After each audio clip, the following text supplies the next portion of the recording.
Allahu Ekber. Allahu Ekber. Allahu Ekber.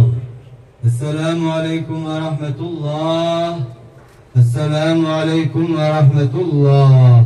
Mücahit İsmail Haniye'nin Gazze halkıyla dayanışma için vicdan sahibi tüm insanları dünya genelinde gösterilere katılım daveti üzerine bir araya gelmiş bulunuyoruz. Bu vesileyle İslam ümmetinin onuru, aziz şehidimizin şehadetini tebrik ederiz. Esirlerin sesi olması, Gazze halkına uygulanan zulmün durdurulması ve esirlerin özgürlüklerine kavuşturulmasına bir çağrı olmasını Rabbimizden niyaz ediyoruz. Bismillahirrahmanirrahim.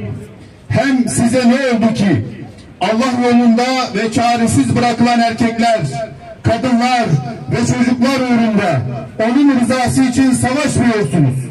Onlar ki Rabbimiz bizi halkı zalim olan bu şehirden çıkar, bize tarafından bir sahip gönder ve bize tarafından bir yardımcı gönder diyorlardı. Gazze ve bütün Filistin'de insanlık tarihinin en büyük dramlarından biri yaşanıyor. Batı dünyasının ve İslam düşmanı tüm şer yönetimlerinin desteğini arkasına alan Siyonist teröristler hiçbir sınır, uluslararası hiçbir hukuki ve ahlaki kural tanımadan Müslüman Filistin halkına soykırım uygulamaktadırlar.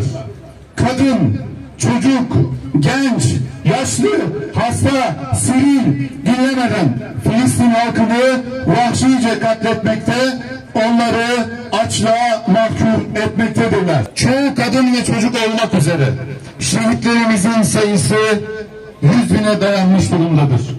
Binlerce kayıp, 10 binlerce yaralı vardır. 100 binlercesi ise dünyanın en büyük hapishanesinde, korkunç bir muhasara altında, aç ve susuz, başlarını sokacakları bir evleri olmadan, tedaviden mahrum, bulaşıcı hastalıklarla boğuşarak hayatta kalma mücadelesi vermektedirler. İşgal altındaki topraklarda, Siyonistlerin kurdukları esir kamplarında, zindanlarda tutsak edilen on binlerce Filistinli esir ise korkunç işkenceler altında tutulmakta. Her türlü insani haktan mahrum bırakılmakta. Tümler ürperten uygulamalar altında yaşamaya çalışmaktadırlar. Her gün işgal altındaki zindanlardan Filistinli esirlerin şehadet haberleri gelmektedir. Büyük şeytan Amerika'nın ve İslam düşmanı Avrupa ülkelerinin sınırsız desteğini arkasına alan Siyonistler bu vahşi saldırıları tüm İslam dünyasına yaymaya çalışmaktadırlar.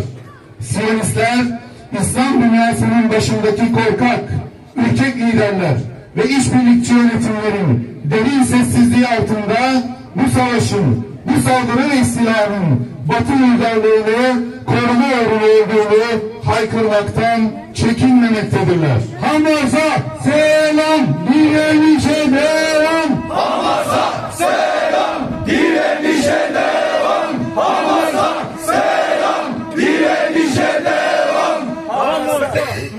Siyonist rejimin başbakanı Netanyahu, Amerikan senatosunda tüm dünyanın canlı izlediği ve senatodaki tüm senatörlerin, milletvekillerinin onlarca defa deliler gibi alkışladığı konuşmasında biz İsrail, Batı dünyasının ileri cephesiyiz.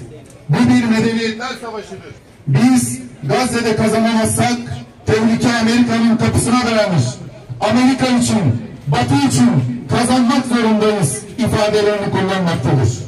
Amerika, İngiltere, Fransa ve bütün Batı dünyası, dünyadaki bütün İslam düşmanı rejimler, Siyonistlerin bu korkunç soykırımını tereddütsüz desteklemekte, savaş gemileriyle, uçak filolarıyla Siyonistlere fiili destek vermekte, onlar da savaşa katılmaktadırlar. Bu savaş, Kudüs'ün ve Mescid-i Aksa'nın özgürleşmesini isteyenlerle başkenti Kudüs olan büyük bir Yahudi devleti kurmak isteyen küfür cephesinin savaşıdır. Sadece Filistinlilerin savaşı değil. Bu savaş bütün ümmetin savaşıdır. Ümmet bu savaşta tüm gücüyle Gazze'nin, Filistin'in yanında durmalı. Kudüs davası altında birleşmeli. İslam dünyasını istila etmek isteyen Amerika ve Avrupa'ya dur demelidir. Müslümanlar Gazze'de kazanmak zorundadırlar. Müslümanlar Siyonistleri yenilgiye uğratmak zorundadırlar. Eğer Siyonistler Filistin'de, Gazze'de kazanırlarsa İslam dünyasının hiçbir coğrafyası güvende olamaz. Sıra İslam dünyasının diğer topraklarına gelmeden bu vahşi soykırım kapımıza dayanıp çocuk ve kadınlarımız topluca katledilmeden şehirlerimiz Amerika'nın ve müttefiklerinin füzeleri altında harabeye dönmeden Müslüman Filistin halkının yardımına koşmalıyız. Canımız ve mallarımızla bu mukaddes direnişin saflarına katılmalıyız. Kürdü, Türk'ü ve Arap'ı yine hangi milletten olursa olsun tüm dünya halklarını Filistin davasına sahip çıkmaya, Filistin davası için bedel ödemeyi göze almaya, fedakarlık yapmaya çağırıyoruz. Ey Müslüman halkımız! Gazze özgürleşinceye kadar Siyonistler zelil bir şekilde yenilgiyi kabul edip vahşet ve katliamlarına son verinceye kadar Siyonistlerin zindanlarındaki esir kardeşlerimiz evlerine dönünceye kadar tek gündemimiz Gazze olsun. Her gün meydanlarda olalım. Her türlü imkanı kullanarak, yöneticilerimiz üzerinde baskı kurarak Gazze ve Filistin için onları harekete geçirmeye çalışalım.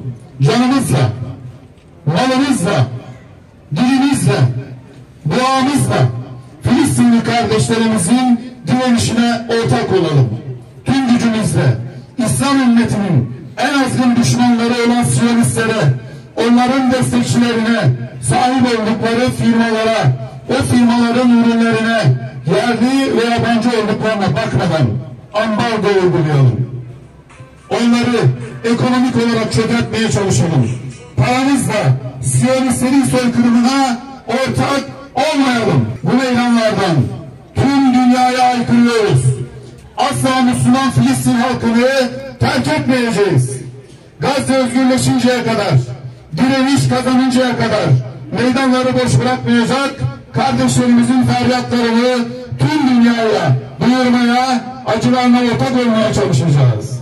Ne pahasına olursa olsun, bedeli ne olursa olsun, Siyonistlerin ve onların yerli işbirlikçilerin saldırılarına, linç kampanyalarına aldırmadan Kudüs davasını omuzlayacak, bu mukaddes davaya canımızla, malımızla ve imkan bulduğumuz her şeyle sahip çıkacağız. Bütün peygamberlerin, evliyaların, asfiyaların, sahabe efendilerimizin, müştehit imamların, Ehl-i Beyt'in tüm şehit ve gazilerimizin, 6 Şubat'ta depremde hayatını kaybeden din kardeşlerimizin ve şurada dualarımıza amin diyen şu din kardeşlerimizin ve aramızdan ayrılan şehidimiz İsmail Haniye'nin de ruhlarına hediye eyledik. Sen haberdar eyle Allah'ım. Allah'ım Kur'an-ı Kerim'i kalbimizde ve kabrimizde nur eyle.